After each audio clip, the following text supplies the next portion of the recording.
It's that time of year when flu season, flu just spikes, and we always encourage people to get their vaccine, but are they really effective? With me is Dr. Todd Bell with Texas Tech Health Sciences Center.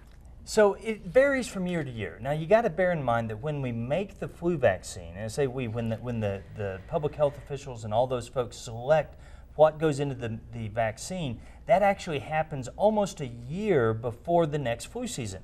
So back in January and February of 2014, they were picking what is the right strain of flu to be able to include in the vaccine, and that means making a lot of predictions about what will be showing up 9 or 10 or 11 months later.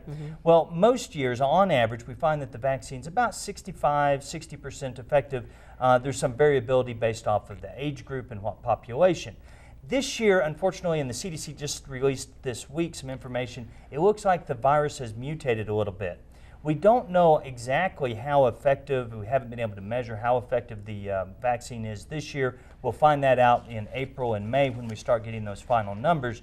But at least right now, it looks like a lot of the virus that's being seen and shipped down to the CDC for testing has actually mutated a little bit, and the vaccine may not be quite as effective as it is most years. Now, that being said, it's still the most effective way we have to be able to prevent the flu, and so we still encourage people to get the vaccine. It should still decrease the severity of symptoms, even if it's not able to entirely prevent it. Wow, this is a lot like forecasting the weather about 9 months out. It really is. It really is. It's a very complex and really difficult issue. And again, like Dr. Bell said, that doesn't mean you shouldn't get the vaccine. Right. We still think that it's able to protect against some of those flu B viruses. Okay. It's able to protect against some of the other flu A viruses, but there's at least one strain that's circulating that's a little bit different than what's in the vaccine. Wow, a lot goes into this whole deal, doesn't it? There is. Well, we want to encourage you to get that flu vaccine. You can always check with your physician for that. And for more information, head to newschannel10.com.